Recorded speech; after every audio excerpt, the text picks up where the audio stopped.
Now they have suffered. Now, after 10 years, they have told so many lies, and then they have come to power in Telangana.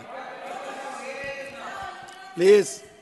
It is only a matter of time, sir. The government is going to fall. Your government in Telangana is going to fall. It is only a matter of time. The government is going to fall. Your government in Telangana is going to fall. It is only a matter of time. Telangana ప్రభుత్వం మీద comment చేయడం అనేది ప్రతి ఓడికి ఒక పరిపాటి అయిపోయింది. మొన్నోడు నిన్నోడు నేడోడు అన్నట్టు parliament సాక్షిగా విజయసాయి రెడ్డి మాట్లాడిన మాటలు కనుక చూస్తే ఒక రాజకీయ అజ్ఞానిగా మరి పెద్దల సభకు ఎట్ట ప్రాతినిధ్యం వహిస్తుండో నాకు తెలియదు, కానీ ఇంత అక్కసు తెలంగాణ ప్రభుత్వం మీద ఎందుకు?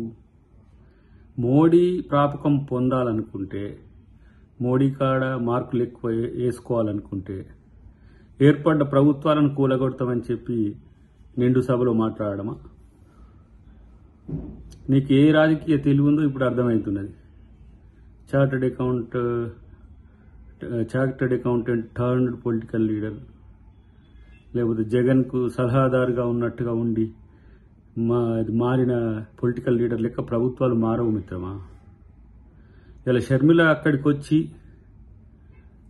కాంగ్రెస్ను బలోపేతం చేయడం అనేది నీకు నచ్చకపోవచ్చు, అందుకనే కాంగ్రెస్ మీద అక్కసు వెళ్ళబుచ్చుకుంటున్నావేమో. డెఫినెట్గా రేపు ఏ విధంగా రాజకీయంగా మీకు సమాధానం చెప్పాలనో కాంగ్రెస్ పార్టీ చెప్తుంది. కానీ కేసీఆర్తో అంటగాగుతున్న మీరు మీ అక్కసును వెళ్ళగక్కడం అనేది దేనికి సంకేతమో ఆలోచించుకో.